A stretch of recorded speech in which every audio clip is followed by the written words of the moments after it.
Dahlem Company Podcast. Boy, do we have a special edition for you. It's March, and we decided to try to find the most well-known basketball player we knew. So Jim and Charlie are close friends with the one and only Will Perdue. Will, this is an absolute honor for me as growing up as a Chicago Bulls fan.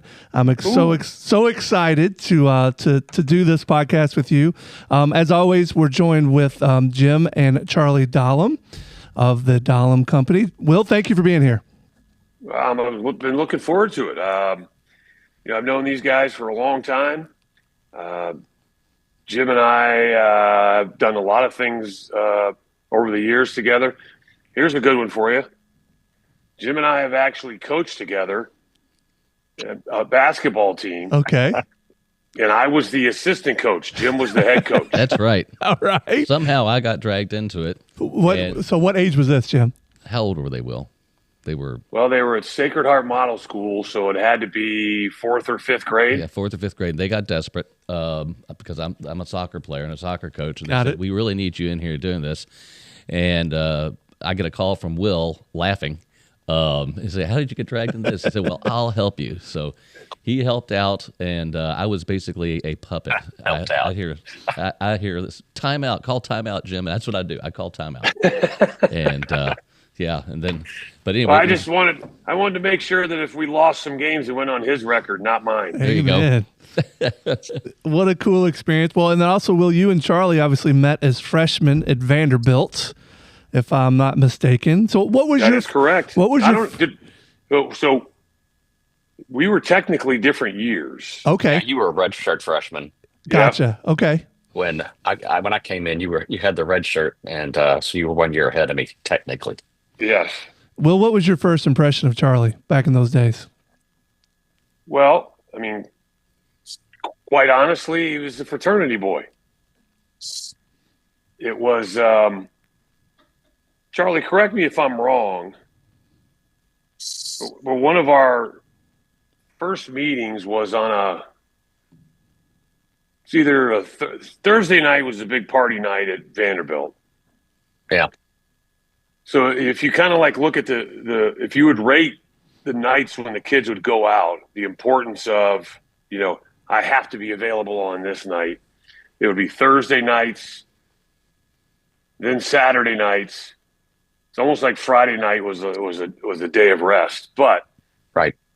One of the first times I met Charlie that really sticks out, I don't specifically remember the very first time we met, but Charlie knows what I'm going to say because he's already laughing. Is when at Charlie's fraternity house at a party they were having I think it was a Thursday night, where the thing to do was to hang upside down from the rafters.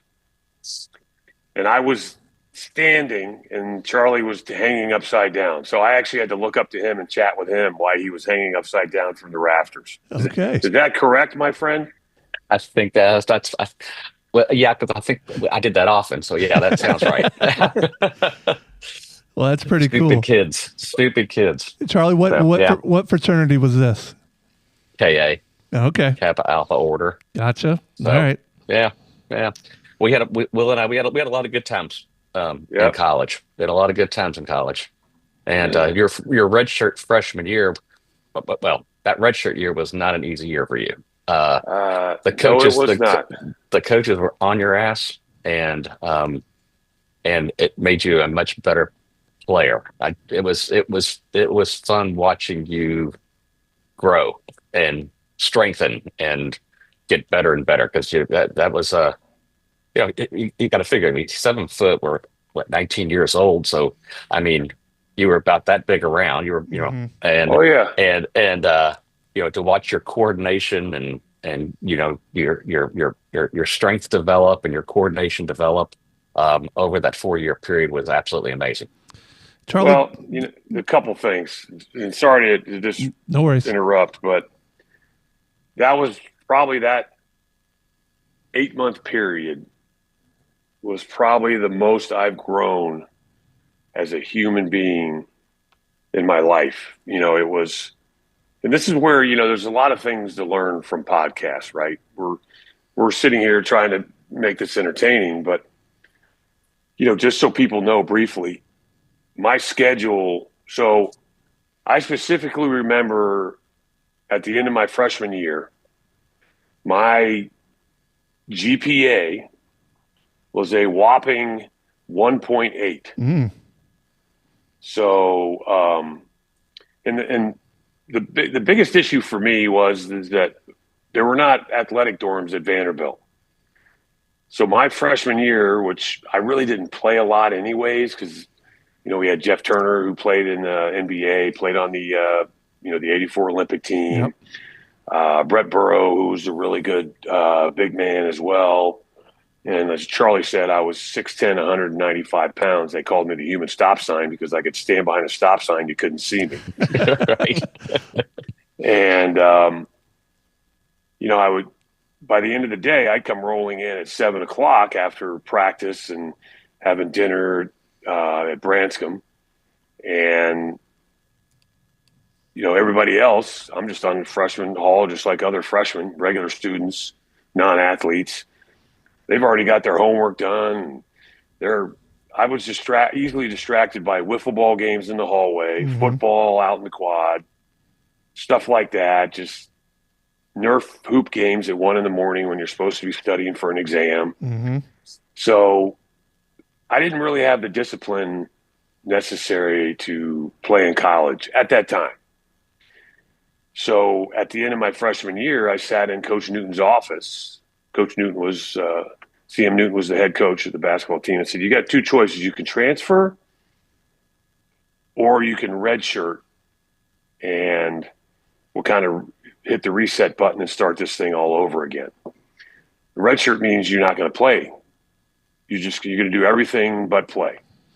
So my sophomore year, the first semester consisted of wake up every morning at 5:30, which was not my choice, but this was the schedule that was given to me that I had no choice but to agree to, but knew going in. Wake up at 5:30, be over at McGugin, which was kind of like a little area building where the athletic coaches' offices were, and they had a small reserve gym over there that had a tartan floor. So those of us that don't know what tartan is, it was rubber, like real hard rubber. Yep. So I had to be there by 6 a.m. I would do individual workouts with one of the assistant coaches by the name of John Bostic. And those workouts would last 45 minutes. So the rule was I had to be there at 6 and ready to go, stretched, because it wasn't like, okay, now we're going to take 15 minutes to warm up. It was I had to be warmed up and ready to go, already in a sweat, because he was going to take every single minute of that 45 minutes with all types of drills, defensive slides, shooting drills, footwork drills, cardio, the whole thing. I mean, I crawled out of there more times than I walked out. But then I had to leave there by 7, run by Branscombe, grab breakfast, run to my room at the Towers and shower, because that was the thing. They didn't even have showers at McGugin, right? Get to my dorm room, shower, and then get to my 8 a.m. class. We had to take 8 a.m. classes. We all had to take 8 a.m. classes. Yeah, because we had to be done by 2 because we had practice starting at 3. So then I had to go hit my classes, grab lunch, and then I had to practice again with the team from basically like 3 to 5:30, and also squeeze in strength workouts throughout the day in classes. So by the time I got back to my dorm room, which after dinner required a study hall, but then what I didn't realize was, study hall, cool. It was a one-person study hall, me. And then also there was John Bostic again watching me sit with my tutors, talk to my tutors. And then by the time I got back to my dorm room, I was exhausted. And this Coach Bostic was a great guy. Oh, yeah. But he was he was scary. He scared the hell out of me. And he's not the guy that I'd want to wake up and meet at 6 o'clock in the morning, because I'm sure he wasn't happy about being there either at 6 a.m. No. So So that was my life 5 days a week. And then when these guys would go on road trips, they wouldn't let me travel. So I didn't that first semester, and also the second semester, when my schedule changed a little bit and my grades started going up, and I now became a disciplined individual, but I wasn't allowed to go on road trips. That was the only year, actually, Charlie, that I got to go on spring break, because I wasn't allowed to go to the SEC tournament either. right. So, Well, go ahead. I was just going to say, I mean, you learned a lot, because I remember all of that. That was my freshman year, so I didn't see the collapse happening, because I was still a senior in high school, so I didn't get to see the collapse happening back in the dorm room with you. But you told me afterwards, and you said it's the best thing that ever happened. The big learning experience from this is that, when you're a kid and you're going off to college, if you don't have any self discipline, you can get in trouble fast. Oh, And yeah. and we know this now, but anyway, it was a great experience. There you go. See, this is It was a great experience. Birdie's become famous, because now Birdie makes I always ask people, hey, want to make sure everybody knows this is Megan and I's child. Yep. Yes. Birdie is a female boxer. She is 10 and a half months old. And, that's Charlie, both you guys have dogs, right? Oh, yeah. Yep. Oh yeah. Yep. Oh yeah. I love them. Love them. Love all the dogs. So anyway, so that was your first experience in college, and like I said, it was interesting to watch you develop, because senior year, people asking me going into senior year, how's the basketball team going to look, and I said, you aren't going to believe Will, and they said, really? So yep. So Charlie, tell Wait him till you see him senior year, and you ended up being the SEC athlete of the year, not just the SEC player of the year. You were the SEC player of the year and overall athlete of the year, which is unbelievably impressive. Yep. Jim, you were going to say something? I was going to say, we haven't said what Charlie's relationship was fully there, other than hanging from the rafters. Oh, right. Yeah, I was the manager for the basketball team. That's just how Will and I got to know each other. When my locker was next to his locker, I think. When I got there, and you were one of the first people I met walking in the locker room. So, yep. Well, I think that we wouldn't do this podcast justice if we didn't tell all the listeners what was one of the best gags that you guys, when I say you guys, you and Jim pulled on the whole basketball team. Yeah. We were. So again, for the listeners, Jim and I are identical twins. We sound the same on a podcast, so you don't sometimes know who's talking. But that's actually an incorrect statement. There's a definitive difference, but that's because I've known you guys long enough. But continue. For a long time. But anyway, so nobody knew I had a twin. Jim went to a different university, and so Jim showed up, and I had worked it out with the other managers to have Jim come in. He got into gear. They kind of showed him around. He just kind of here, fold these towels over here, do this over there, kind of cutting me out of the way. Yeah. Gotcha. So about halfway through practice, I showed up on the sideline and went and stood next to him, and the whole practice just came to a grinding halt because everybody was like, "Oh my God, that's really weird." There's two Charlies over there. Yeah, but the best part was, so in the locker room we had this little thing called the cage, right? And the cage is where all the athletic equipment was, the towels, whatever, So the best part was that they had already talked about this. Charlie was in the cage the whole time.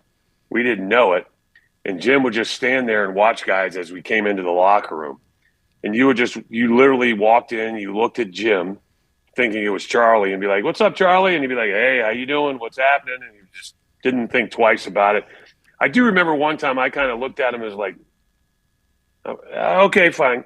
But, they are not knowing that he even had a twin. And now this was his twin. that you walked in and saw, we didn't think twice about it. And like you said, it's just one of those things. All of a sudden we're practicing and you look over and you're like, there's two of them. And you're like, oh, this guy just cloned himself. How did that happen? It's pretty good. It's pretty good. All right, Will. So talking Vandy here, obviously they've had a really good year, right? Coach Marks did a great job. Talk to me a little bit about how you feel about where Vandy's heading and how they set up right now. Well, I mean, listen, Mark's done a great job as far as, you know, he basically took the job about a year ago as it now stands. Right.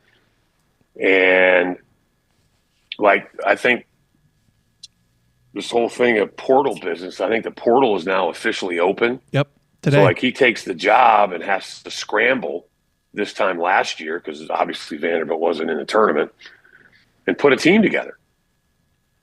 And, you know, I think we saw as the year went on, this team didn't have the greatest chemistry. Mm-hmm. So I think it says a lot about what he was able to do from a coaching standpoint to get these guys to buy in and perform at a high level. I think they went through a stretch of like 15 games because they were in season, in conference, where everybody they played was ranked. That's just how good the SEC was. It's sure. just, you know, historically, I think from a depth standpoint, I think it's the strongest that any league has ever been from top to bottom, as far as net rating, strength of schedule, things of that nature. So this is like unprecedented. So, you know, a lot of people may say, well, hey, you guys finished 10 out of 16. We were tied for 10th, but we also went to the NCAA tournament. So you consider the dramatic turnaround from last year to this year. It says a lot. Now, in this day and age of NIL, you know, he's back on the horse already today, and he's working on, you know, making this, say it basically as now that the season's over, making last year's team better with this upcoming season, keeping some of the players, you know, trying to work on the chemistry, make things better, increase the talent. Because you think about it, as good as we were beating, I think, 4, maybe 5 ranked opponents throughout the year, beat Kentucky, beat Tennessee, beat Ole Miss, we got to get better.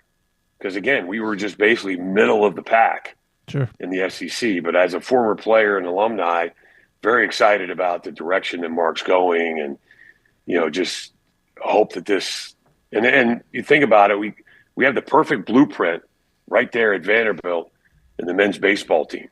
Oh, yeah. And I think that's what Mark is trying to follow is just to make it to where, you know, the expectation isn't to go just to the tournament. The expectation is to get to the tournament and at least make it to the Sweet 16, the Final Four every year, and maybe one year, you know, get a little lucky as well as good. Yep. And, you know, get to the Final Four and beyond. Well, the NIL has completely changed college basketball and college sports for that matter. I'd love to know kind of your thoughts just on NIL in particular. Is it something that you're kind of bummed that you missed out on in your era? I heard Kenny Smith and Barkley talking about that the other night during one of the NCAA, you know, they wish they would have been able to participate in NIL. What's your overall thoughts of NIL right now? Well, I think it works. That's evident, number one, because you can ask Jim and Charlie as well. You know, you look at where Louisville was last season compared to Vanderbilt. I mean, it's almost like these two teams now are following each other. Great season for Louisville. You know, what they were able to do in, you know, the regular season throughout the ACC, you know, stumbled a little bit in the tournament, played a really good opponent. But, you know, injuries played a part there too. Kelsey. Yep. Yeah. But, you know, handling the adversity, but continuing to find ways to win games. Now you got people coming back to the Yum Center. Same thing with Vanderbilt. Now you got people coming back to Memorial Gym. Mm-hmm. You know, you've reestablished the culture. So I think it does work, but it's just there's got to be some – and the hard part is that you can't put this genie back in the bottle now. Yep. And I always contest, quite honestly, that the NCAA, you know, has always been an entity that doesn't really answer to anybody. That, to me, I I say this all the time, kind of got pissed and said, all right, you guys don't like how we're doing things? See how you guys do handling it on your own. So we're going to do this thing called NIL, no rules. You guys figure it out. Go. And the NCAA is almost like just sat back and twiddled their thumbs and be like, oh, not as easy as you thought, huh? But I think it's proven that it has happened. It works. Yes, I'm very disappointed that we didn't have something like this when I played, but the mentality was also different. We didn't even think about that. Right. There was an allegiance to your university and to your teammates, and it's just kind of odd to me that now with the portal open, there's going to be thousands of names in this portal, and you're just going to see kids going all over the place. So it'll be interesting to see not only what Vanderbilt's roster looks like next season compared to this past season, but any other school in the SEC, Louisville, you pick a school and we'll figure it out now here's the thing. I think you have to allow, as long as coaches can leave, you have to allow the players to be able to leave as well. But again, I think there's got to be some, I don't want to say rules, but there's got to be some guidelines that have to be adhered to. Because right now it's just the wild, wild west. And, there's so many loopholes, and every school's got abundance of lawyers trying to figure out how do we get around this? How do we push the envelope?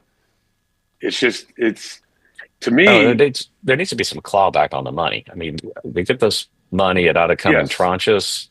I mean, the players should be responsible to the individuals that are giving the money to them. If somebody just gets a big pot of money and then they take off in the portal because there's some other booster at Alabama that's got a bigger pot of money, this whole thing it's just messy. Yeah, I think it should be able to transfer once too. I think it'd be able to transfer once. It's slowly spiraling out of control. There's no doubt about it. And there's got to be some guidelines. There's got to be some parameters. And I think that's what we're looking at coming up here is there, everything moving forward, and we're waiting for actually a ruling in April. Everything moving forward is supposedly, as they're trying to set up a structure, run through a clearinghouse. So hypothetically, if the player Will Perdue or Charlie Dahlem or Jim Dahlem or T, want to take $1 million in NIL money, there's supposed to be a clearinghouse that you're going to have to run this through. Excuse me. And the clearinghouse is going to identify and assign a value to everything. So, and then if that value doesn't match with what you're being asked to do, whether it's an appearance at a car dealership, speak at a Kiwanis luncheon, do something at a charitable event, if this clearinghouse says, oh, wait a minute, this particular appearance or event's only worth $20,000, that's the most you can pay. And you actually have to do something for that money, not just be a part of the team and take a check. I do find it interesting that, when you talk to athletic departments and coaches and they talk about my payroll, and they're not talking about the coaches, they're talking about the players. Right. But every coach will tell you that there's players on their team that are overpaid, that aren't playing, that aren't earning their money. So it's still trying to be worked out on how this is going to work. But again, I don't think you can put this genie in the bottle. So I think this is going to be here. The question is, how does it look 2 or 3 years down the road compared to right now? Well, and one of the problems I think is that, and I've already feeling this way, that is that it's hard to get attached to a team because the roster's constantly changing. Yep. And as a fan, you grew up with, guys playing for 4 years, and you really felt like you kind of got to know them and could pull for them. And it's a whole new bunch of faces right now. At least that's, Vanderbilt had to bring in a new 5, a whole new team. So did Louisville. 11 new guys. And, all new guys, and they did really well pulling that together. Both teams, like Will said earlier. But it's just, I don't know. As an old school fan, it's hard to be attached. Well, I mean, Charlie, a lot of that has to do with who our coach was. And you think about it, C.M. Newton, and there was a reason why, he was called the gentleman of basketball. He had the utmost respect for fans, boosters. But remember, he was constantly doing Kiwanis luncheons, and right. he was out beating the streets, developing a fan base. The old saying, he was out shaking hands, kissing babies. You would have thought he was a politician, not a basketball coach. Mm-hmm. But you think about, when you first got there, our team was still being developed, right? Well, we were terrible freshman year. Yeah, it wasn't like we were out there winning consistently. We were still 500 or below, but yet Memorial Gymnasium was full because of the legwork that CM Newton had done about developing those relationships. Remember, we used to always have a bunch of alumni come to practices and sit over on the side, and CM made sure that he went over and talked to those guys and made sure that we, as we left practice, went over and shook hands and introduced ourselves. And I mean, CM Newton wasn't just trying to develop players. He was trying to develop boys into men, because I think he truly understood the responsibility of, hey, even you as a manager. I mean, Charlie Dahlem's parents and Will Perdue's parents and Steve Reese's parents and all these guys' parents, they're relying on me to be the second father. And for some, their father, because maybe they didn't have one at home, but he took that seriously. And he did. That's probably the main reason. I mean, I'll go back real quick. I narrowed my choices to Virginia, Georgia Tech, Purdue, and Vanderbilt. And I ultimately went to Vanderbilt for two reasons. One, they were in the SEC, and that was the only league that had – remember back in the SEC network was on Jefferson Pilot, and Florida was in the SEC, and they were in Gainesville, and I grew up in a small town in Merritt Island. But the one thing was there was it's either Tuesday night or Wednesday night game of the week on Jefferson Pilot, which was obviously cable, and a Saturday game. So for my parents to get to see me play, we were probably never going to be on national television. I got to, they got to watch me 4 or 5 times on Jefferson Pilot. Also, CM took it upon himself to make sure that Vanderbilt hosted a holiday tournament every year, the week between Christmas and New Year's, and made it a point to make sure that the parents knew they were invited and almost expected to be there during that week to not only get to know the coaching staff and all the players, but the other parents as well, to kind of help develop that bond amongst the CM called the family. That's interesting. You just don't have that stuff. But at the same time, you don't have that commitment anymore from the coaches. You don't have that commitment anymore from the players. That's right. And because of NIL, it's even less, because it's just basically you look at a team and it's just there's a good chance that it's just a bunch of guys on 1-year deals. And now that the portal's open, we talk about, you'll see all these names go back into the portal because these guys are basically just going to the highest bidder. Yep. Because 90% of these guys, this is the most money they'll ever make. Right. Because they're going to go from college and NIL to when they finally, play out all their eligibility and they go into the real world, they're not going to make this type of money. And so I don't blame them. But this is something that has been created. Like I said, you can't put the genie back in the bottle, and you just hope and pray that the fans understand this and eventually embrace it. Will, you talked about your day as an athlete, getting up at 5:30, going to your workout at 6, study halls, all the way through the entire day. Has that changed for today's athlete? Now, obviously, they're still working out and they're getting coached and they're working hard at basketball. But what about the academic side? Are they still studying and private tutors? And is all that still happening now that they're paid professional athletes now? At the moment, yes. But a lot of that stuff now is online, right? It's just the atmosphere is different. I mean, you still have to go to class now at Vanderbilt. I don't know about some other schools, but at Vanderbilt, you still have to go to class. There are schools that are offered online or in person, but obviously when you get online, they can see that you're on there. So there is accountability for that at Vanderbilt. There still are tutors, typists. Nobody types anything anymore. You got to put it on your computer and send it in, right? It's due by midnight on Wednesday. Right.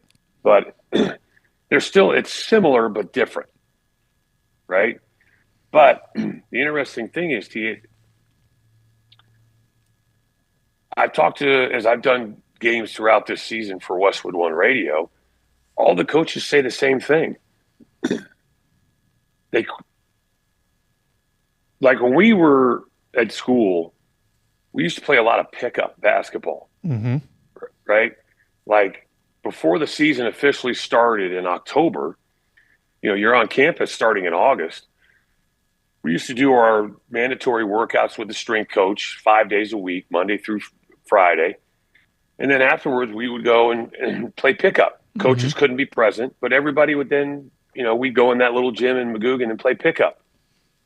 I talk to the coaches now about that. Guys don't really play a lot of pickup. They do individual workouts. Right. They don't necessarily do pickup like leading into the season, right? They come in, they get in their workouts, an off day per se. They get they lift their weights, and then they go do individual workouts with their guy or one of the assistant coaches. But they don't play 5-on-5 or 3-on-3 or unless they're asked to do so. So that's kind of where the mentality has changed a little bit. And listen, I mentioned, maybe some guys don't love the game, but it's a different approach. It's more about the individual. And that's the hardest part is I think players now, they truly don't know the definition of sacrifice. And that sacrifice is you sacrifice your personal time, you sacrifice your social time, you sacrifice your numbers. When I say numbers, your points, your rebounds, your assists, your steals, for the greater good of the team, because that's what sacrifice is about. And I'm not sure that the kids these days truly understand what that means, because I think the other thing is that, I kind of chuckle at every coach I talk to talks about how throughout a season they get a call from the parents of their 12th man, the guy that doesn't even play, and they get into it with the parents about how the parents are all aggravated and pissed off because this particular coach is stunting the growth of their son's, path to the NBA. And you're like, excuse me? It's, so yeah, it's just, I mean, the parents' attitudes have changed. The players' attitudes have changed. Personalities have changed. It's just the game as a whole. It's a different deal.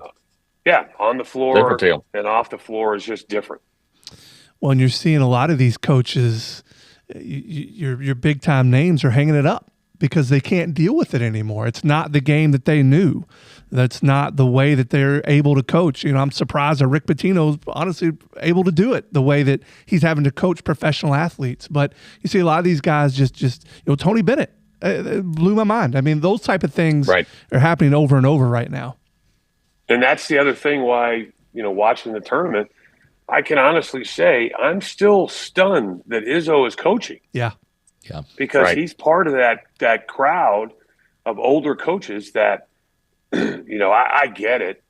Remember Doc Rivers once told me, once you start coaching, it's in your blood. Sure.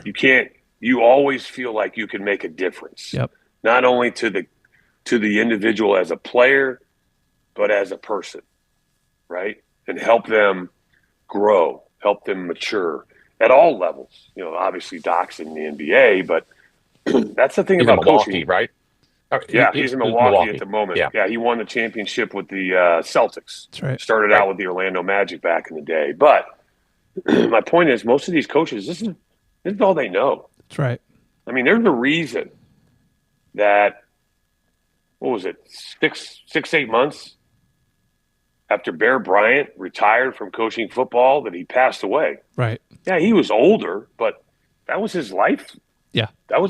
That's what gave him purpose. Sure. It's one of the things that I think Jim will tell you, and Charlie and you, Teague, as well. As we get older, we're like, we should have done this a lot longer, but we've got to worry about our diet. We got to, we all want to live a long, healthy life. I don't want to be, 90 and in a wheelchair and relying on others, but, and everything you talk about now, it's about quality of life, but they talk about, you got to have a purpose, right? Not all of us could be Charlie and be down in Florida right now and staring at the beach. Yeah, turn his camera and show us a palm tree outside his window, and there's the beach right there. I'm in Chicago right now. What is it? It's all of 35 degrees. I was going to say Chicago can't be real warm. Yeah, So it's above freezing. That's a good thing. It is. Listen, I like giving Charlie a hard time, but I also know he's got a purpose in life. That's right. That's also what keeps you young, right? And these coaches, it's in their blood. So it's just different. You mentioned Pitino. I mean, Pitino's a rare breed, right? He is rare. I agree with that. Sure. I don't want to sit here and try to, pigeonhole him, but that's all he knows. That's right.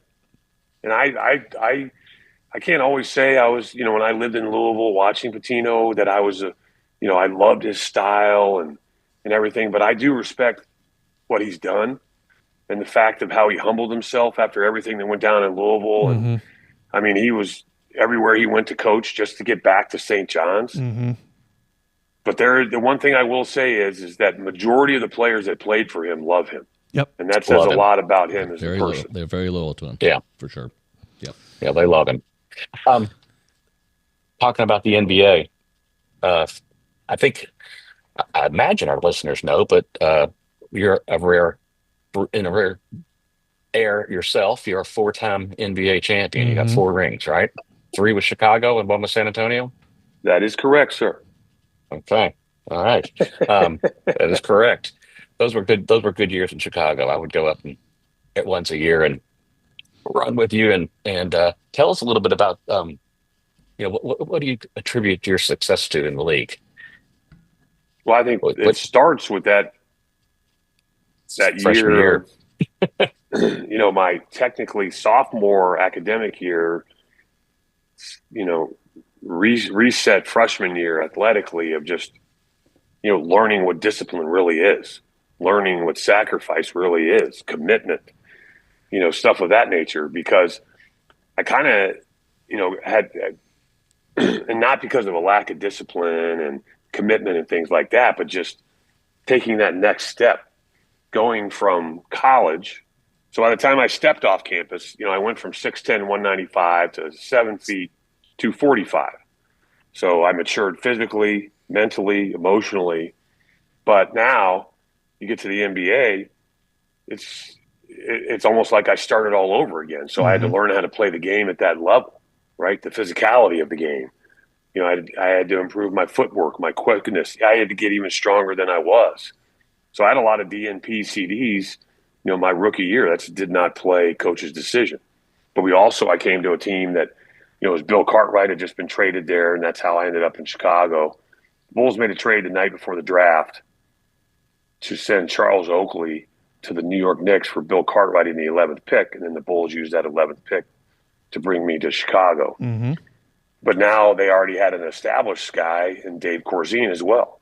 So I was behind Bill Cartwright and Dave Corzine, then me. So I didn't play a lot.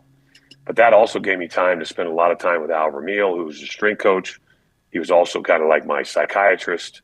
Used to eat a lot of meals at his house.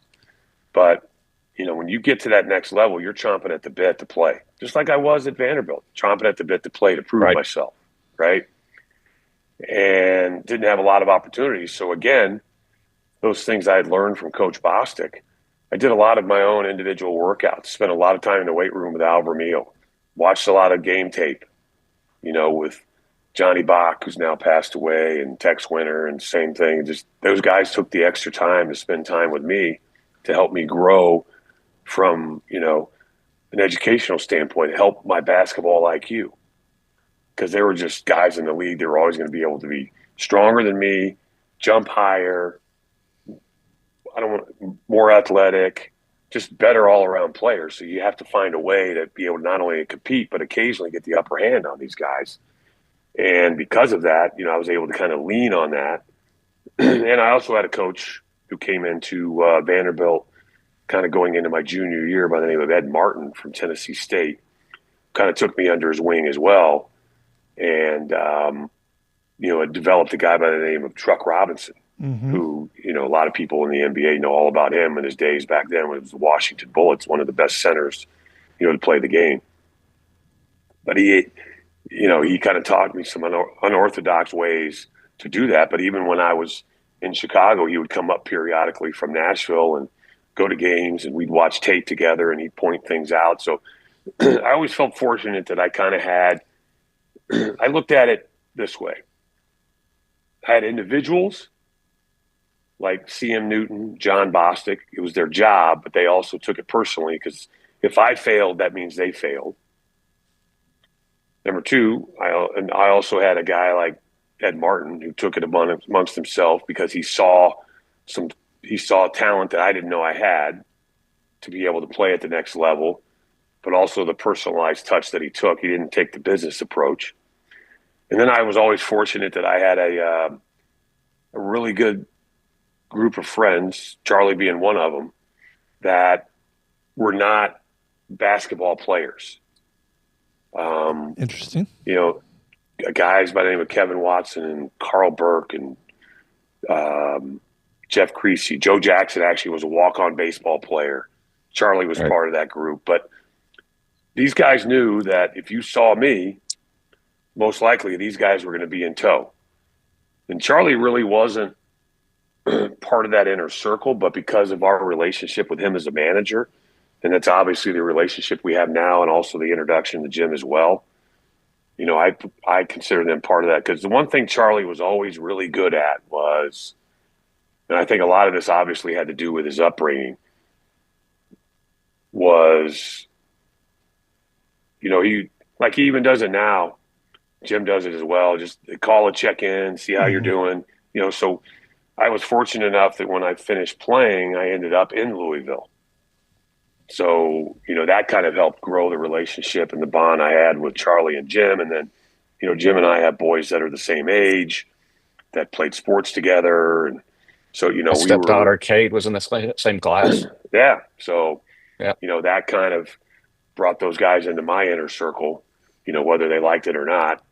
And, you know, I've been very fortunate that just, whether by just dumb luck or just good choices on my behalf, I've just had a group, and that's like my third pillar that I've always been able to lean on and not necessarily ask questions, but basically, you know, have the ability to volunteer information or just check, you know, because we've all been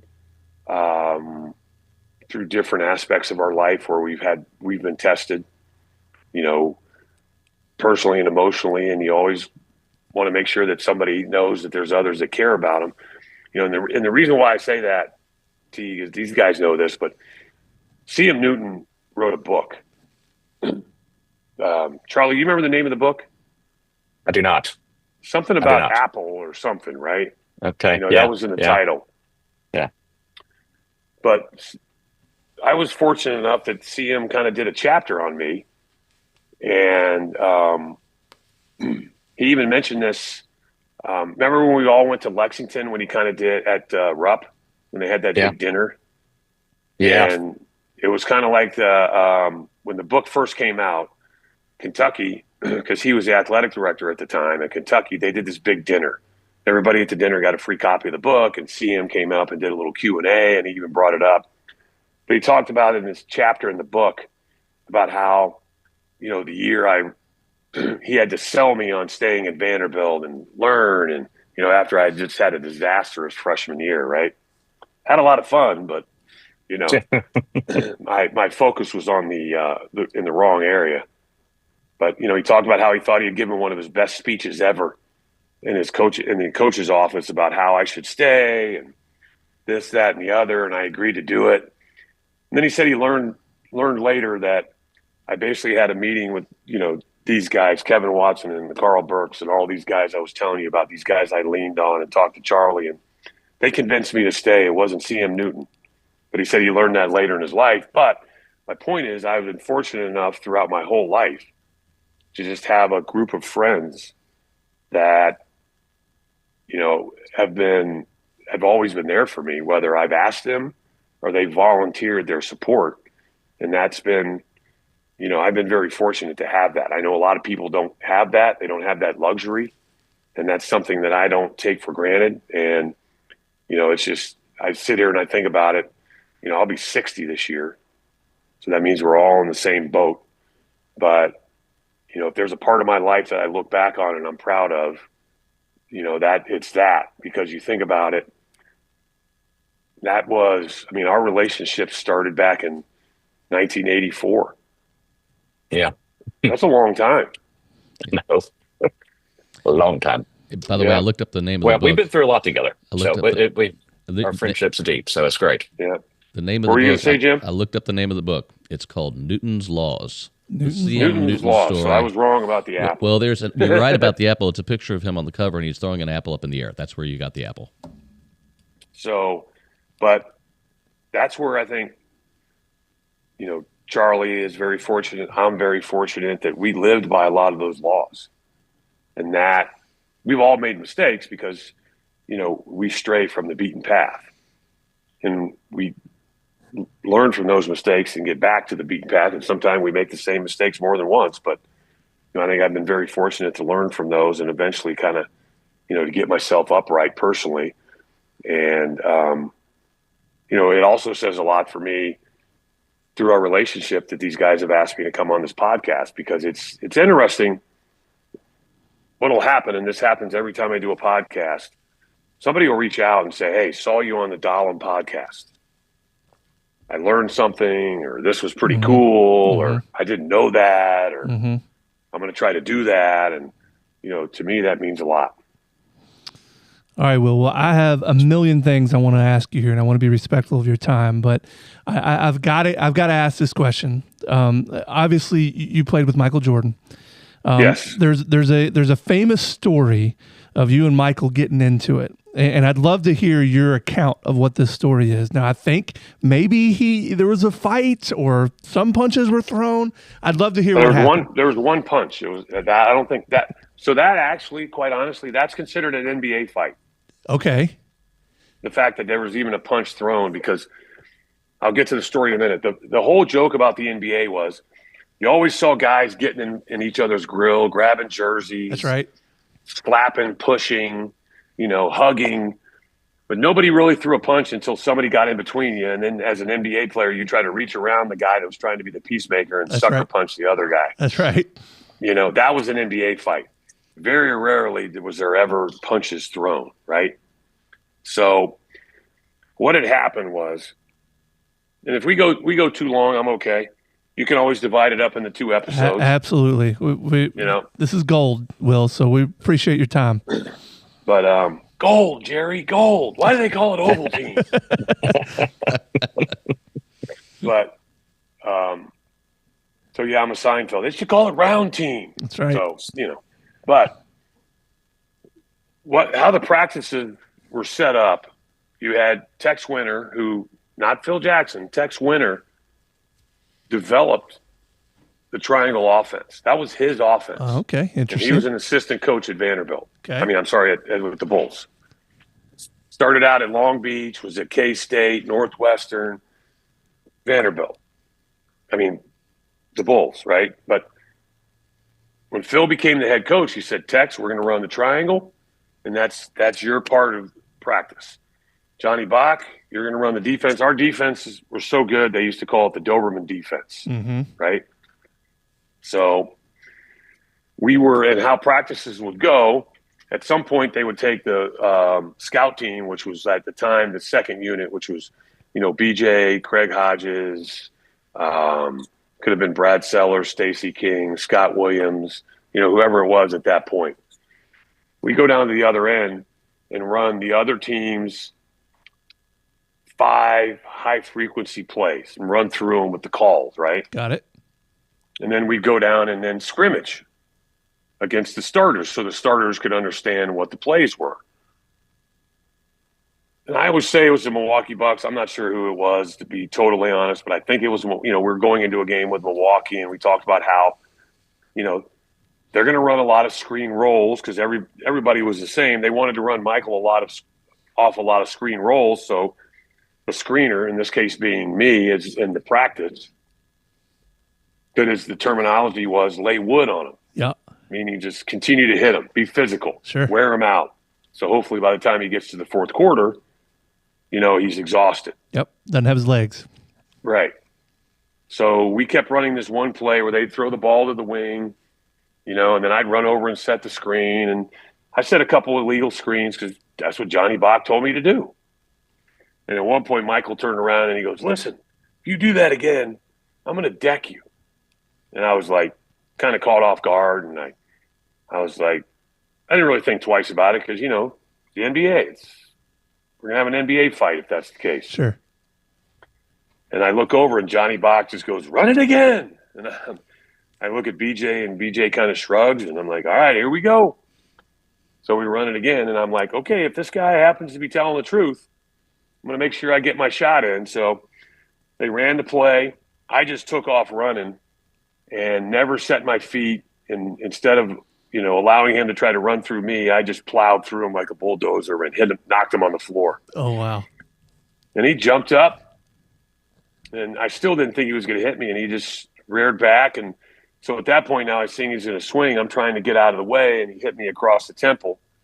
He got kind of a glancing blow, and, guys grabbed me, guys grabbed him, and that was about the extent of it. Okay. And that was about the extent of, that so-called fight.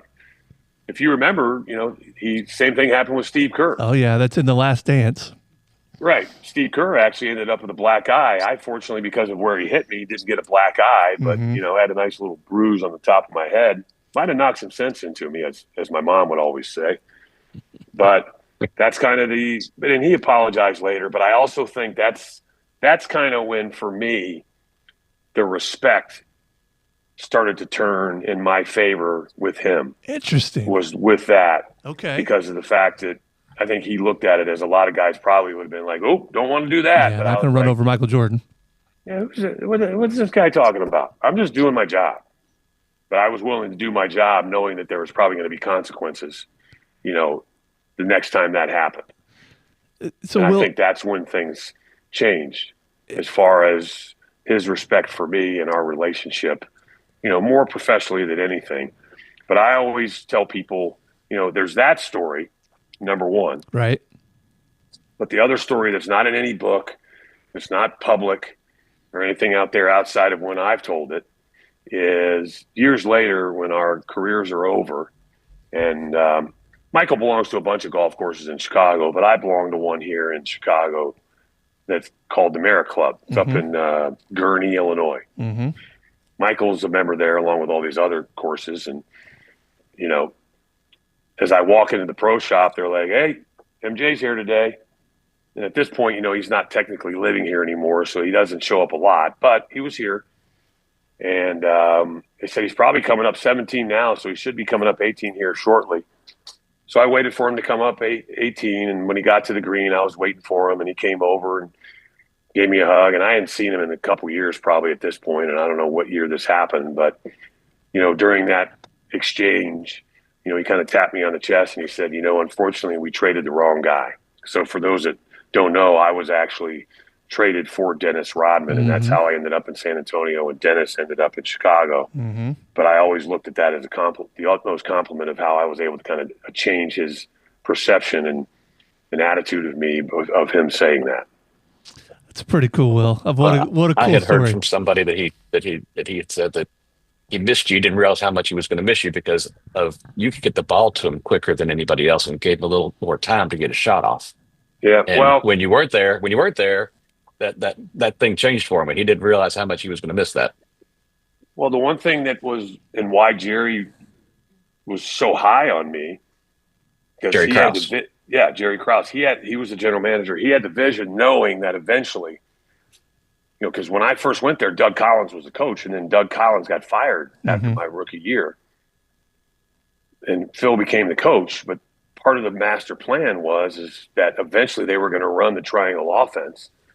And because of my IQ of Ed Martin and John Bostic and Coach Newton, I'd fit in perfectly in that offense because you kind of run the offense through the post. Right. Meaning my strengths were my ability to, my vision on the court, my passing acumen, my defense to guard Brad Doherty and Patrick Ewing and Shaquille O'Neal and Ronnie Cycli and, all these, because remember back then the game was manufactured from inside out. Now the game's manufactured from outside in. So that you needed somebody that could understand the triangle. It was an intricate offense, and be able to grasp it, but also know what you're supposed to do with it when you have the ball and be able to read the defense. And Jerry Krause was always high on me that I would be able to succeed in that, and that's what I did. And I don't want to say I mastered it, but that's what helped get me on the floor as a player. So, Will, who was the toughest person who was the toughest in the league that you had to guard? What was that's a great question. Toughest, Hakeem Olajuwon. There's no, listen, Olajuwon. It was tough to guard Patrick Ewing. It was tough to guard Shaq, obviously, because of how big and strong these guys were, and forceful, as the game was played differently back then.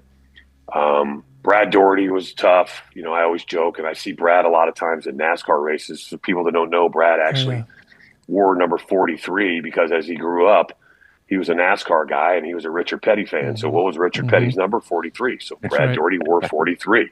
Little tidbit of information for people. Little known fact. But I see Brad periodically at a NASCAR race every once in a while as I'm a fan. And I used to always talk about he had the biggest ass of anybody I ever played. So he knew how to use that to his advantage. Mm-hmm. And if Brad Daugherty hadn't had back issues, I think he only played 8 years. To me, he was one of the toughest guys to play because of just how skilled he was and the footwork. But probably the toughest was Hakeem Olajuwon because of how quick he was. So Olajuwon was only 6'10", but Olajuwon was originally a soccer player. And his footwork, just like Brad Daugherty's, was superior. But on a quickness scale of 1 to 10, Brad Daugherty was probably a 6, right? But Olajuwon was a 10. Gotcha. Okay. And he just had so many moves and counter moves, right? So he was one of those guys who just, even though you watched a lot of film, he had so many moves, and his footwork and his quickness is just the skill set that he had was unmatched by anybody. What people don't know this is if you go look in the record books and you talk about most ever career blocks, Olajuwon leads the league. Now, that's not a stat they started keeping until the late 70s, but it's not somebody that's like a stat you wouldn't think. You look that up and you're like, you would think Mutombo maybe, right? You'd think Mutombo or.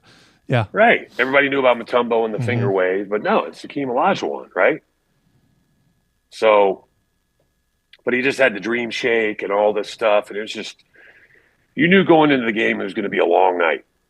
And there was an old saying, the one thing you can't do is look at a player in his eyes because he can get you with the eye fake. Can't look at the ball because he can get you with the ball fake. Mm-hmm.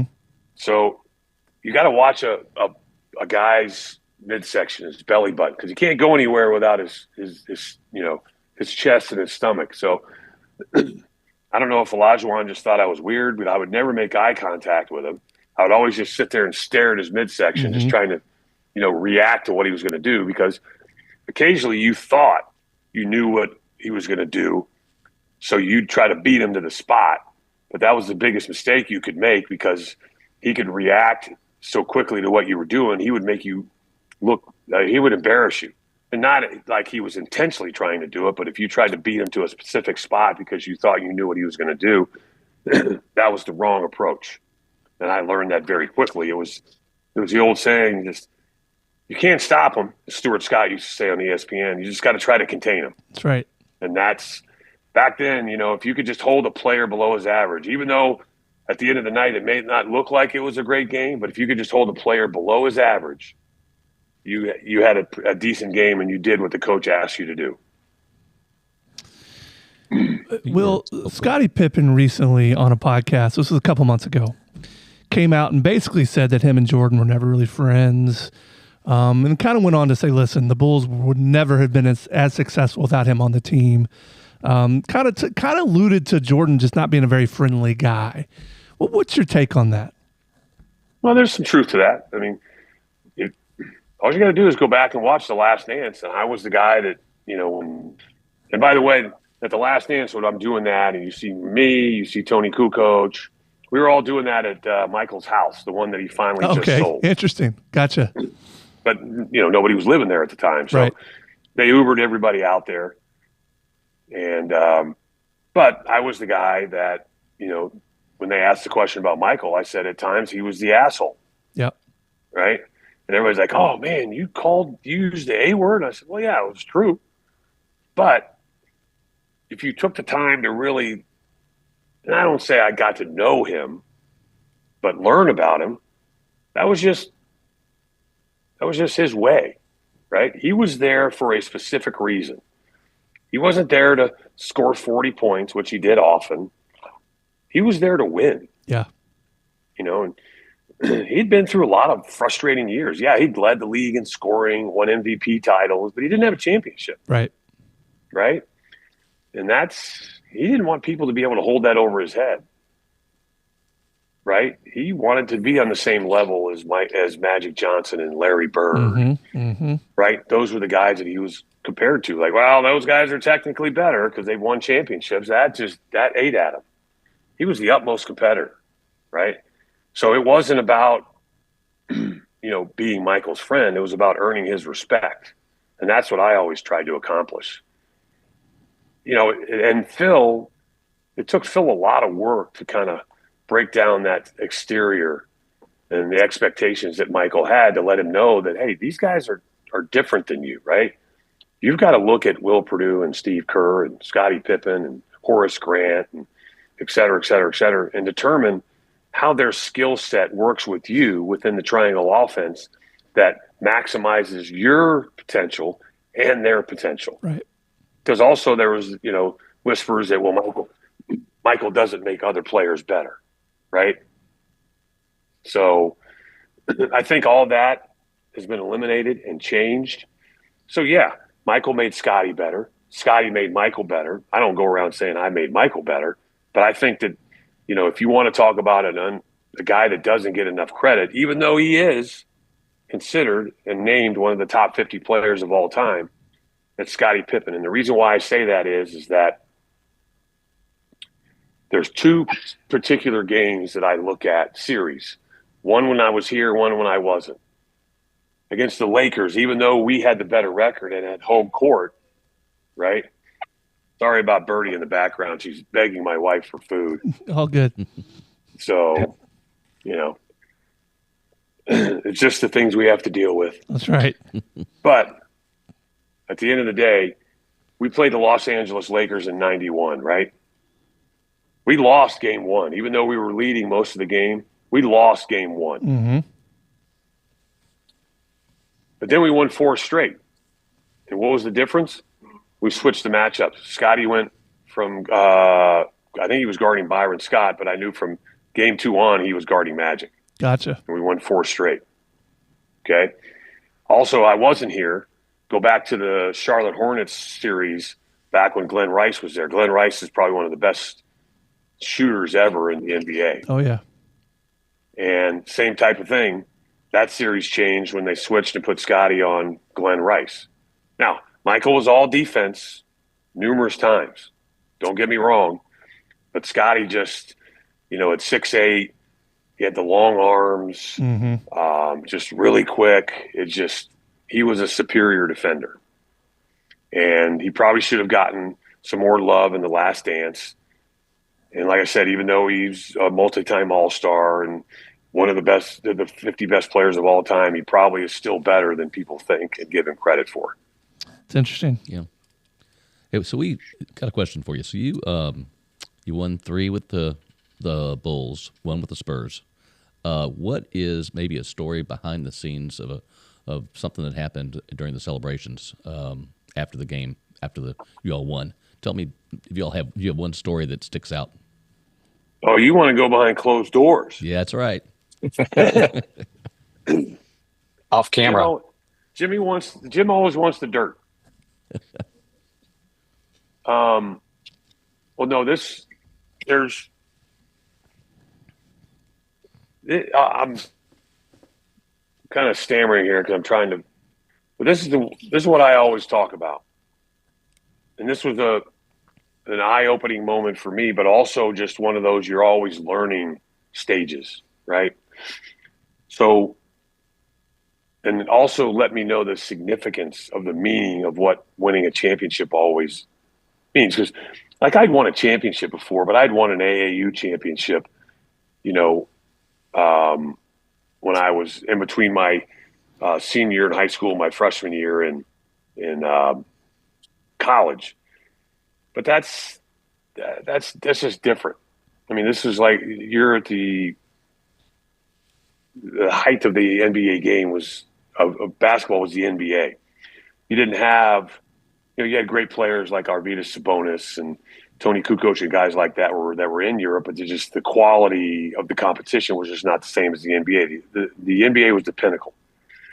But to understand the commitment and the sacrifice physically, mentally, guys playing hurt, et cetera, was when I really learned about, okay, this is when I really got to ramp it up here in all aspects of my game, was when we beat the Lakers in Game 5 in LA. And of course, there's all the videos of, Michael grasping the Larry O'Brien trophy and crying. And remember this is when his dad was still alive. His dad's in the background, hugging him with a big smile on his face. The relationship they had was impressive. Speaking of, I met his dad outside the locker room one night, and what a nice man. Yeah. He was a really, really nice man. And a sidebar, I'd actually developed a great relationship with Michael's dad because Michael's dad was at practice a lot. Now, he didn't live in Chicago, but he was there a lot. But he would always come to practice, and after practice, I'd always be getting extra work in, and he'd come out on the floor and rebound for me. That's because we didn't have these abundance of coaches, right? Ball boys didn't come to practice. Our coaching staff was basically Phil Jackson, Tex Winter, Johnny Bach, and Jimmy Clemens. That was it. We only had 4 coaches. We didn't have 12 coaches and all these, individuals and all that stuff. So he would come out on the floor and rebound for me. And we'd talk while I was working out, right? Because he was just like, I got nothing better to do, And so, but it was to see, that was probably the first time in my life I'd ever seen grown men cry, right? So it wasn't just championship. Yeah. It was in that locker room. It wasn't just Michael. It was John Paxson. Mm-hmm. It was Bill Cartwright. Mm-hmm. It was Tex Winter.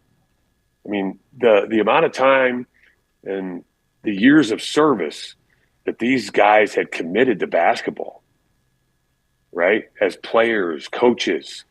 I mean, Tex Winter had been a lifetime, right? At this point, Tex is in his 50s, 60s, 50s, right? Johnny Bach and these guys have been head coaches, assistant coaches, the whole thing. It's just, that's when I was like, it hit me that, okay, this is different.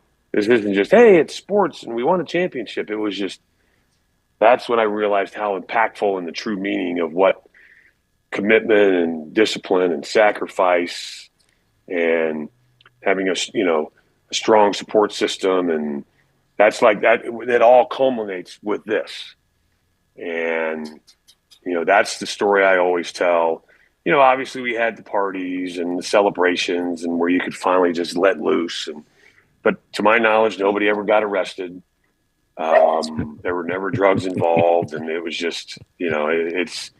So I don't really have these little stories to tell about what secretly happened behind closed doors, and because I can honestly tell you, for most guys, they were so mentally and physically exhausted that, yeah, you celebrated, but it was kind of muted somewhat. Yeah. In the sense that just when you allow all those emotions to pour out that you've been keeping inside for so long, it's exhausting. Now, another thing is just winning those championships. Also with San Antonio and Chicago, is when you fly home, because, you win those championships on the road, you fly home and you just see the thousands of people that went to the airport, right? And they're lining the fences, because at this point now we're traveling charter, so they can't get to the plane. But just where we drove our cars out, just, we literally had to drive 5 miles an hour because people were all just, beating on your car and waving, and they're all wearing their Bulls apparel and the parades. And to that's just when it blows your mind. And that's what I mean by impactful, of what it means to others. Because, even to this day, like in Chicago, I have people come up to me all the time and be like, you don't understand, what that meant to my family. Mm-hmm. That was, our family came together. as a whole. My mom and dad, me and my sister, me and my brother, we watched every single Bulls game. That was must-watch viewing. We were lucky to maybe get tickets to a game, and it happens a lot where a guy will come up and pull out a wallet. Yeah, people still have wallets, and he'll pull this old raggedy ticket out that says SRO on it, $10. That means standing room only. So this guy will talk about how he was on the third level of the old Chicago Stadium, leaning against the wall with a standing room only ticket with an obstructed view, just to say he could, and he got in line at 9 a.m. the day before the game just to get the ticket, just so he could say he was in the building and watched Michael Jordan and the Bulls play, and stuff like that. So that's what I mean when I talk about impactful, as far as just what it meant to people in Chicago. All right, Will, if some cool years. If the 96 Bulls played against the best team today, whoever that may be, today's Lakers, whoever it is, I guess the Cavs might be the best team. Probably at the moment, the record-wise, it's the Cleveland Cavaliers. Yeah, Donovan Mitchell. How does that 96 team stack up to today's teams? Well, the question is by what rules are you playing by? It's a great point. It's a great point because the game has changed quite a bit. But this is what I always say, and Ron Adams told me this, and I'll preface what I'm about to say with his little story. You think about all the NBA players in the league then, like when I played in the 90s and the early, basically my time was in the 90s, late 80s or 90s. So I played through 2001. Okay. But and the players now are better athletes because a lot of it has to do with specific training, right? But my point is that today's athletes would have been able to adapt to how basketball was played in the 80s and 90s. And the 80s and 90s athletes would have been adapted to how the game's played today. Everybody's like, well, how would Steph Curry have played back then? Well, he probably averaged about 6 or 7 points less, right, because of the physicality of the game. But he would have adapted. Mm-hmm. Like Craig Hodges, a guy I played with who might be one of the best three-point shooters ever to play the game, won back-to-back three-point contests. Yep. He would have flourished in this era. Yeah. Back then, we maybe shot 10 or 12 threes in a game. Right. You got players that shoot that much in a game now. Yeah. You got the Boston Celtics who are targeting 50-plus threes a game. Yeah. Right? But the question is, how's the game going to be officiated? And to me, I think quite honestly, I'm not trying to say this is a bailout, but ultimately I think the 96 team wins just because of Michael. Right. Not because of its more talent, right? But just what people don't understand, and I say this all the time, Michael was the ultimate competitor. When I say ultimate competitor, I mean two things stand out. When Michael was 40 years old playing for the Wizards, he played all 82, averaged over 30 minutes a game, and averaged over 20. I don't know exactly what the numbers are. Jim, you can look it up. But he played all 82 and averaged over, 20 a game. LeBron's a phenomenal player, probably the second best, in my opinion, player of all time. But he takes days off. He takes games off. Right. But that's also how the mentality is different of the players. That's what they've been told to do, right? So their mentality is different.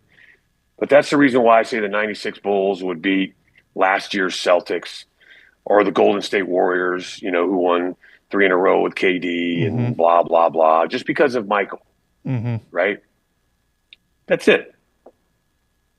And you could say that they play 100 games, it's 50-50, but in a 7-game, he would make sure that the Bulls didn't lose. Once he got to that level, he wasn't always at that level because we lost to the Pistons. Couldn't get past the Pistons, right? But we figured it out. He would have figured out because of the sacrifice he's willing to make to figure that out. But I always talk about the ultimate is that, and he learned that from his mother. I always talked about it. If you went up to Michael Jordan and said, okay, you're going to win a championship, but there's a caveat. The caveat is everybody uses saying, he got ran over by the bus. Michael Jordan would not only run over his mother with the bus, but then he would back up over her to make sure he completed the job, to make sure he gets to win the championship, if that's the caveat. And then if you asked him about, oh my God, how could you possibly do that? He would say, that's what my mom taught me to do. That's awesome. Yep. What a cool, Awesome. what a cool insight there. Yeah. Well, this has been unbelievable, and you've been very generous of your time. I've got a few kind of rapid fire questions here I think our listeners will get a kick out of. Best restaurant in Chicago? Well, since my wife's in the hospitality business, I have to pick one of hers because I actually do go there quite a bit. They opened up a new one back in June of 24. It's called Vela, Vela. Okay. And those that watch this podcast and know the Dahlems, if you ever want to go, talk to them. They'll talk to me. And then I'll talk to my wife, Megan, and make sure that they get in, and we'll treat them like a king. Well, it is. It's kind of a mix of Spanish and Mexican, but it's more like high-end Spanish. And the other thing is the drinks, and I may have tried a few, are outstanding. Awesome. All right, good little plug there for Vela. All right, if you had to pick one teammate to back you up in a bar fight, who are you taking? There's a lot, actually, but I'd probably take John Paxson. Really? Yep. And not because I think he's necessarily going to run around and kick everybody's ass. Okay. But I know that he'll definitely be there and won't back down. There's a lot of guys I'd take, but the one reason why I kind of say that is because also Pax, like my rookie year and my next year, Pax and I led the team in technicals because Pax was fiery. Yeah, that's true. And he would go at officials. He'd go at other players, But the reason that's why I pick him because I know that he would be like, God dang it. Yeah. All right, here we go. He wouldn't just be like, no, I'm out, bud. He'd be like, all right, fine. But this, you owe me. All right, well, three more here. If you could relive one game from your playing career, which game is it? Probably the Kansas game and the NCAA tournament in Detroit. Really? Okay. Yep. How come? Because A, I wish I would have played better, and B, I wish I didn't foul out. Oh. I'll do it. All right. So not saying that the outcome would have been different because that's, I think that was one of was that against Danny Manning? Yes. Yeah, they went on to win a championship. Yeah, and he was player of the year. Danny Manning and the Miracles. Yep, but we beat Utah State in the first round. We beat second seed Pittsburgh in the second round in overtime. And I fouled out of that game as well, but luckily Goheen and those guys had my back. But Kansas was just playing really well back then, but I just wish I would have played a better game and not fouled out. Now, some of that may have been, because I was playing against Danny and he was guarding me, but I always think about that. And that's why I brought that up. And maybe if I didn't foul out and played better, the results would have been different. But, they did go all the way and win a championship. So there's that. There was that. They had a lot of going that year. All right, Will. This is a little bit of a sidebar because we talked about Danny Manning. Quick, and you don't have to go too far in depth in this, but I'm curious of your opinion. You've got Danny Manning. You've got Kenny Payne. Why couldn't these guys get this thing done at Louisville as coaches? You got guys that know the game that were just unbelievable players. What was the miss there? Well, I don't know exactly. I mean, I know Kenny. Kenny and I used to talk on the driving range out at I still call it the Cardinal Club a lot. Even when he was coaching at Kentucky, he used to slide over to the Cardinal Club because people wouldn't bother him there. Right. And he'd go play golf with Junior Bridgman, God rest his soul. That's very unfortunate, but he was close to Junior, Rich Shea. But, I consider Kenny to be like a savant when it comes to basketball, right? A lot of people do. A lot of basketball minds do. This is why it doesn't make sense. It doesn't. I know. And I'll say the same exact thing. It doesn't add up. I haven't had a chance to talk to Kenny and ask him, quite honestly. And I don't like when on situations like that, I don't like to just go, well, what I heard was, because that's unfair to Kenny. Right. The only thing I can say, I can't sit here and try to bail him out or the university or anything of that nature, but they had a hell of a coaching staff. I just, my understanding is that the only thing I can say that I feel confident saying is, from what I do know, is just the university and Kenny and the players that they had at the moment were not all on the same page. Gotcha. And that's there's a lot of gray area, and that doesn't say much. But what you see now compared to the university, the players, and the coach all being on the same team is what you can accomplish if what they're not. So that's like right there to me, that's comparing apples to apples. Right. Right. Yeah. Yeah. And that to me is the difference. And that's also, I think, what we need to talk about is that's where we talk about how the game has changed, but that's where expectations have changed, because we're in a society now where we want instant gratification. That's right. Very true. And that comes from the cell phone era and everything else. I mean, that's the way we live. It's social also media. I mean, quite honestly, it also comes from what you pay coaches now. That's right. And with that money comes the expectations of, you don't have 4 years anymore to get things done.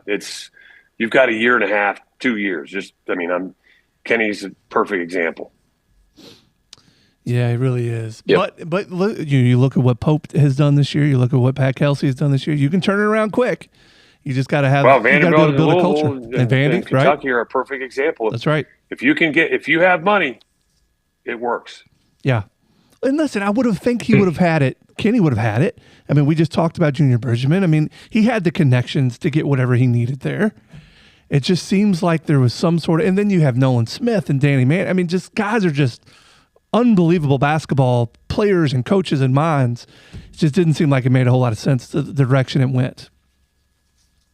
No, and it still doesn't. I mean, quite honestly, because that's what that would be? That right there is the perfect 30 for 30. It really is. Because we're not talking about murder and, all that stuff, but it's like, that's like one of those, it just doesn't add up. Yeah. Usually you're like 2 + 2 = 5. No, that's like 2 + 2 = 10. It's just, yeah, it makes no sense whatsoever because of how that was all aligned. And I'll be perfectly honest. I was like, perfect hire, perfect time for Kenny to take his first job as a head coach. Mm-hmm. All the moons have aligned, and it did not make any sense whatsoever.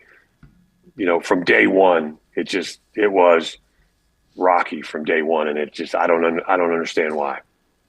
All right, Jim, Charlie, anything else here for Will before we let him get out of here? We need to let him get out of here, I think. Thank you for all your time, Will. Yeah, appreciate it, man. Appreciate it. Hey, I will tell you this, and I have a question for both of you guys because of our relationship. It's kind of interesting, you guys being twins and, working together with the same company, your family company. But I'm curious, you guys have been able to have a piece of my world, and I've been able to have a piece of your world. And I get asked a lot about the similarities, but I always try to turn the table a little bit, and we'll end it with this. In the time that, Jim, you and I have been together, and the things hopefully that you've learned, and Charlie, the time that you and I have been together and the things that you've learned from me, because I've learned plenty from you guys, more so obviously off the basketball court than on. What would, Jim, I'll let you go first. What's not necessarily something that you learned from me, but because of our relationships now and how our worlds have intertwined, I want to know from you guys as being non-athletes, but Jim, you were an athlete, you were a soccer player, but weren't fortunate enough to play at the level I played at. Right.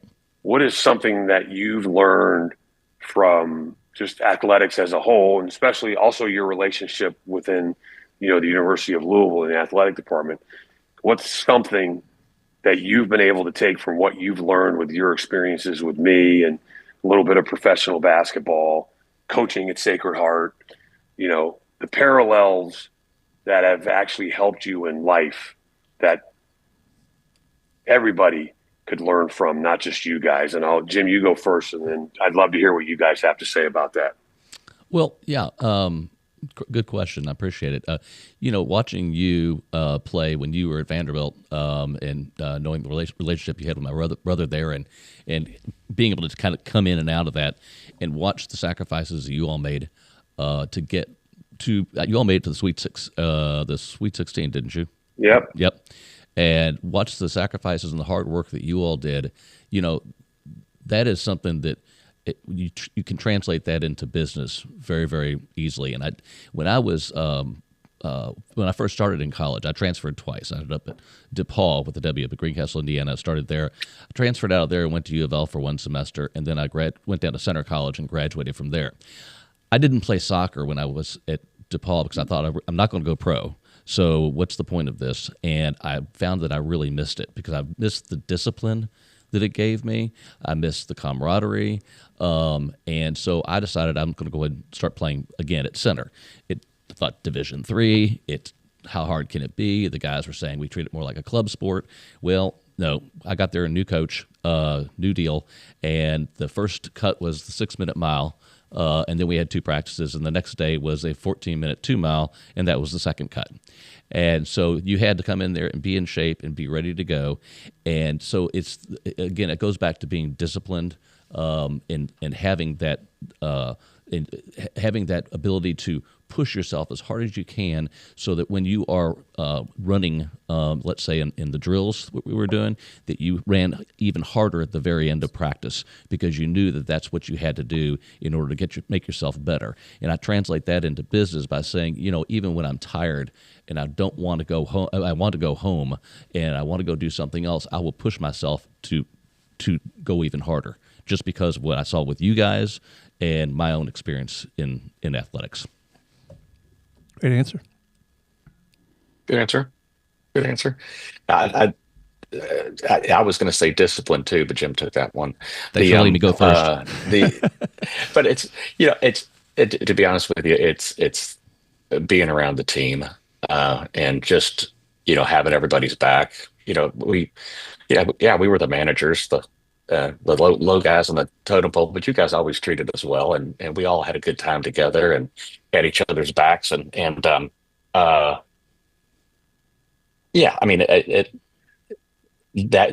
translating the teamwork and having good team members around you when you're working and having fun with those people and working hard, really makes the whole machine go. And I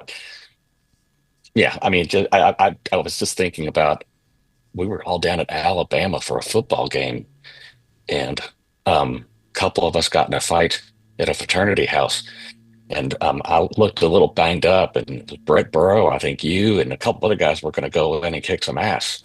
That we were all down there, and I'll never forget that. It's like, no, we don't need that problem too. But appreciate y'all having my back.